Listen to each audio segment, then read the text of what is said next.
உங்ககிட்ட ஏதாவது கேள்விகள் இருந்தா சொல்லுங்க. அதற்கு முன்பாக தேசிய ஜனநாயக கூட்டணிக்கு எதிராக புதுச்சேரியிலே இண்டி கூட்டணிங்கிற பேர் மட்டும்தான் இருக்குது. ஆனா கூட்டணி கிடையாது. எந்த அளவிற்கு காங்கிரசும் திராவிட முன்னேற்ற கழகமும் கம்யூனிஸ்டும் மக்களை ஏமாற்றிக் கொண்டிருக்கிறார்கள் என்பதற்கு புதுச்சேரி என்பது சிறந்த உதாரணம். ஏனென்றால் கேரளாவிலையும் தேர்தல் நடக்குது. நான் கோயம்புத்தூர் தான்.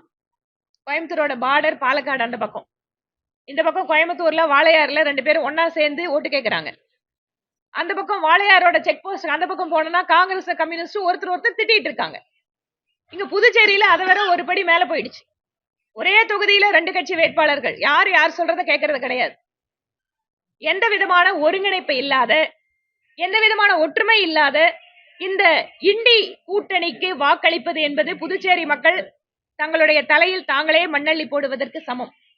இந்த இண்டி கூட்டணியினுடைய அத்தனை வேட்பாளர்களையும் புறம் தள்ள வேண்டும். இம்மாதிரியான சிறிய மாநிலத்தில் கூட இவர்களால் ஒற்றுமையாக செயல்பட முடியவில்லை என்றால் இவர்களால் எப்படி இந்த மாநிலத்தை வளர்ச்சி பாதைக்கு எடுத்துச் செல்ல முடியும்? இதையெல்லாம் மையப்படுத்தி எங்களுடைய தேர்தல் பரப்புரை நிகழ்ந்து கொண்டிருக்கிறது.